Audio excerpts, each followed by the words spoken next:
السلام عليكم ورحمة الله تعالى وبركاته. كنتمنى تكونوا بخير وعلى خير وبصحة جيدة. مرحبا بكم في فيديو جديد على قناتي.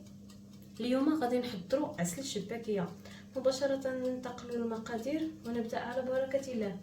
المقادير: غادي نحتاجوا 2 قرب السكر، نحتاجوا حامض مقدار 2 حامضات، وغادي نحتاجوا قرفة عواد بهذه الكميه.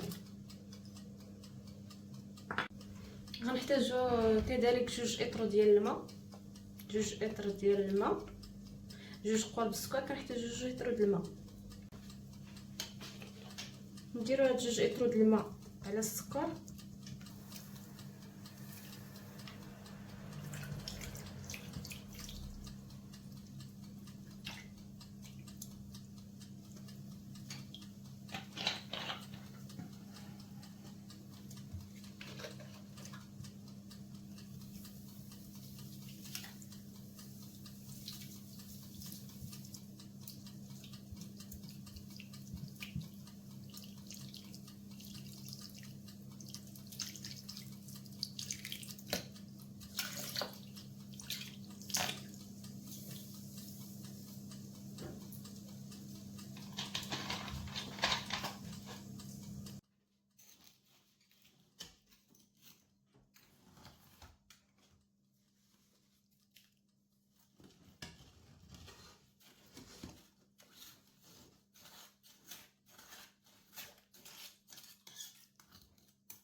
نخليو السكر ديالنا تيذوب ونتلاقاو من بعد باش نقول لكم شحال ديال الوقت طيبوا العسل وكيفاش ديروا ليه.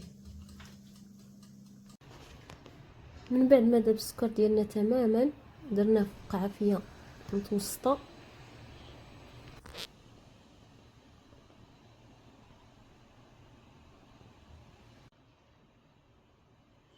غنزيد باقي المكونات اللي هما الحامض والقرفه.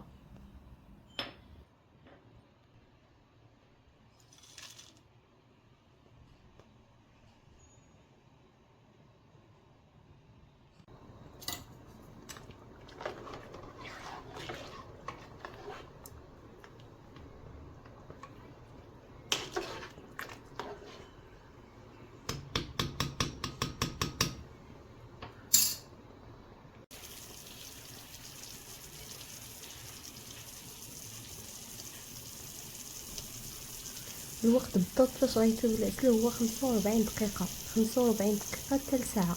ما نفوتوش ساعه المكانه، راه غادي يبان لينا الحامض تبدل اللون ديالو. غادي نوريكم في الفيديو اللون اللي خصو يكون في الحامض باش تجيكم العسل ناجحه 100% من الدقه الاولى، بلا ما نبقاو نزيدو الماء ونزيدو الصياد.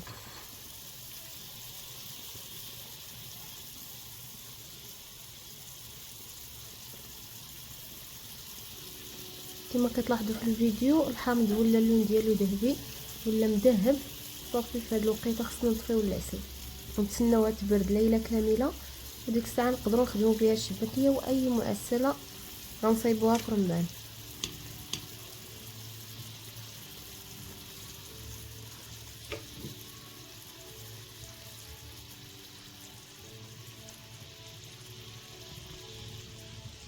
وبهذه البساطه غنكونوا وجدنا عسل ديال الشباكيه او اي معسله بغينا نوجدوها في رمضان بالصحه والراحه. كنتمنى يعجبكم الفيديو، ما تنساونيش من اللايك ديالكم وتشجيعاتكم باش نستمروا في تقديم الوصفات. بالصحه والراحه، نشوفكم في فيديو جديد ان شاء الله.